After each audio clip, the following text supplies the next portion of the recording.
தூக்கு போட்டு தற்கொலை செய்து கொண்ட சின்னத்திரை நடிகை சித்ராவின் உடல் கீழ்ப்பாக்கம் அரசு மருத்துவமனையில் வைக்கப்பட்டுள்ளது. இது தொடர்பான கூடுதல் தகவல்களை தர காத்திருக்கிறார் எமது செய்தியாளர் ராமச்சந்திரன். வணக்கம் ராமச்சந்திரன். கீழ்ப்பாக்கம் அரசு மருத்துவமனையில் நடிகை சித்ராவின் உடல் வைக்கப்பட்டிருக்கிறது. எப்போது பிரேத பரிசோதனை நடைபெற இருக்கிறது? உறவினர்கள் யாரேனும் அங்கு வருகை தந்திருக்கிறார்களா? அங்கு இருக்கக்கூடிய நிலவரம் என்னவாக இருக்கிறது? வணக்கம் மைதிலி.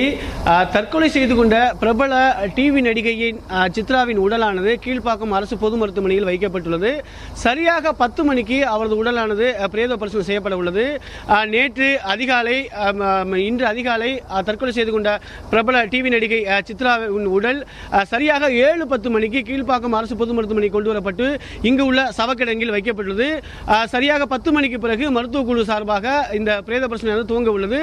சுமார் 1 மணி நேரத்துக்கு மேலாக பிரேத பரிசோதனை செய்யப்பட்டு அவரது உடல் உடனடியாக அவரது குடும்பத்தாரிடம் வழங்கப்படும் என கீழ்ப்பாக்கம் அரசு பொது மருத்துவமனை ஆரம்ப தரப்பில் தெரிவிக்கப்பட்டுள்ளது. இவரது உடலை வாங்குவதற்காக அவரது தந்தை காமராஜர், அவரது மனைவி மற்றும் அவரது அண்ணன் ஆகியோர்கள் இங்கே வந்துள்ளார்கள்.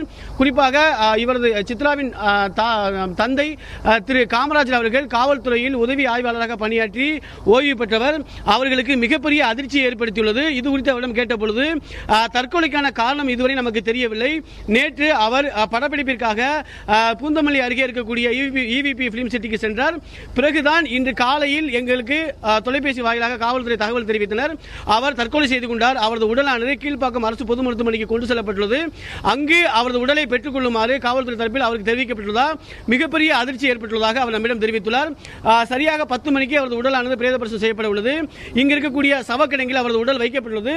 இதனை பார்வையிடுவதற்காக இங்கே கீழ்ப்பாக்கம் அரசு பொது மருத்துவமனையில் பணியாற்றக்கூடிய கிட்டத்தட்ட 20க்கும் மேற்பட்ட ஊழியர்கள் அவரது உடலை பார்வையிடுவதற்காக ஏராளமானோர் இங்கே வருகின்றார்கள். குறிப்பாக அவர் நாடகத்தின் மூலம் முல்லை என்ற கதாபாத்திரத்தில் நடித்து பிரபலமாக இருந்தார். ஆகையால் அவரது தீவிர ரசிகர்களாக இருக்கக்கூடிய மருத்துவமனை ஊழியர்கள் நேரடியாக இங்கே வருகிறது அவரது உடலை பார்வையிட்டு சென்றார்கள். சரியாக 10 மணிக்கு அவரது உடலானது பிரேத பரிசோதனை செய்யப்பட்டு அவரது குடும்பத்தாரிடம் வழங்கப்படும் என கீழ்ப்பாக்கம் அரசு பொது மருத்துவமனை தரப்பில் தெரிவிக்கப்பட்டுள்ளது. Download Moj.